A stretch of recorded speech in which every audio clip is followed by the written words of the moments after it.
Good morning, my fellow yogic travelers. I'm mighty glad to be alive today, and I hope that you are too as we continue to live, laugh, love, learn, linger, and live the life we love.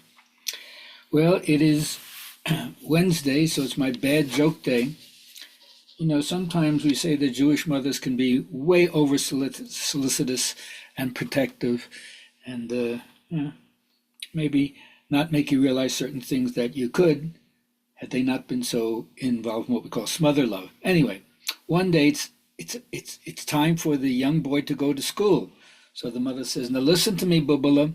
You're going to school the first day. You got to make our family proud. So Bubala, when you go into class, listen to what the teacher says, Bubala, and make sure that you you behave yourself really well to reflect on the family really good, Bubala. And so every time you meet with the other kids, Bubala, make sure you play nicely, Bubala. And whatever the teacher says you do, that's what you're going to do. Is that okay, Bubala? Very good. Have a great day, Bubala. I'll miss you." And kid comes home from school and says, "Oh, I'm so excited to see you. So tell me, Bubala, what did you learn in school today?" "I learned my name was Irving." All right. Now, let's go to our journaling question, friends. So many of our role models are our parents initially, then comes socialization, teachers, peers, schoolmates, and stuff. But initial imprinting, a lot of it has to do with what did we learn in a nonverbal way. And so I'm just asking this is never to blame or castigate parents for whatever they did, but it's to try to understand where our foundations are. So in terms of emotional expression, in what way did your own parents show joy, anger, sadness, fear? Were they tight-lipped on this? They never expressed it, never shared it in front of you, or you only heard it through the walls? Anyway, it has a way of conditioning us to think that that's the way to express it. And then we don't learn really good patterns of communication if our parents were in their own way flawed or limited or over the top in the way they express themselves. So you let me know, what did you perceive about how your parents share their emotions, and how's it affected you? And I'll share that with you if you ask me. All right, so my teacher BKS Iyengar would first say, you must want to overcome problems before you overcome them. No sense in trying to do that if you're not really committed to wanting to do that.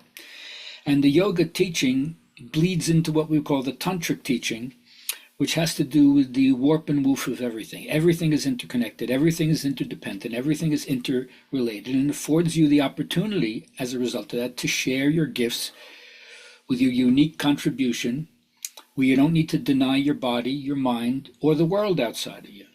And although it seems through its initial renunciate philosophy that it's a via negativa, but it's towards a positive life orientation.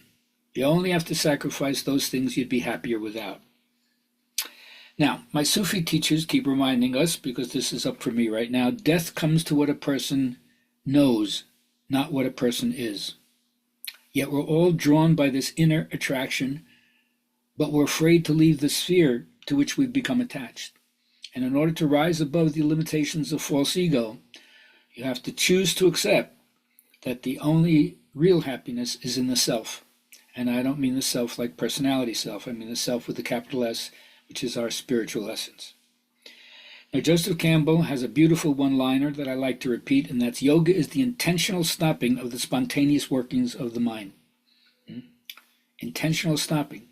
Right? You have to work on this, because if it was just as easy to stop your mind by just snapping your fingers, more people would do it. And they say the mind is compared to water whose surface is rippled by waves. These are the broken fragments that we perceive that prevents us from seeing clearly what's around us and also what's in the depths below the surface. So when the waves subside, chitta vritti narod, when there's the cessation of the fluctuation of the mind stuff, that's when you see the perfect reflection of the water, of what is around you, and as well as what's below the surface into the bottom. All right, now, I haven't been hiding the last couple of months. I'm continually working on facing my own mortality and what do I do to prepare for it. But rather than being a morbid exercise in the downside of finitude in one's life, the encounter with your own mortality is what releases an abundant amount of energy, a vitality that pushes the door open that says, elder. I've continued tried to recontextualize all my failures to see is there any success I can take out of that, finding the gold in any burden that's there, releasing any backlog of resentments that I have. I don't want to carry that with me. I want to live fully in the present and reconnect with any unlived life that I might have sacrificed along the way. I hope that's something that you understand.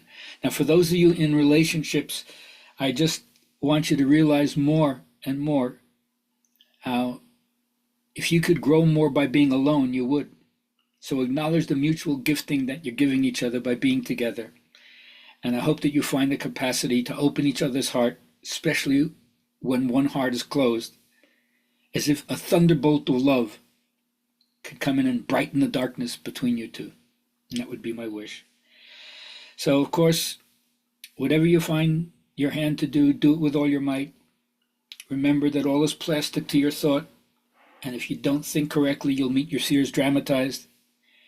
So go into at least virtual reality, freedom in the privacy of your own mind, where you can think, picture anything you want, and activate the vibrations that feel good in virtual reality, which is nothing but a blueprint, a visualization. And then you learn, have you been focusing on what you don't want, or are you focusing on what you do want? Focusing on what you do want is what I would suggest. Have a great day.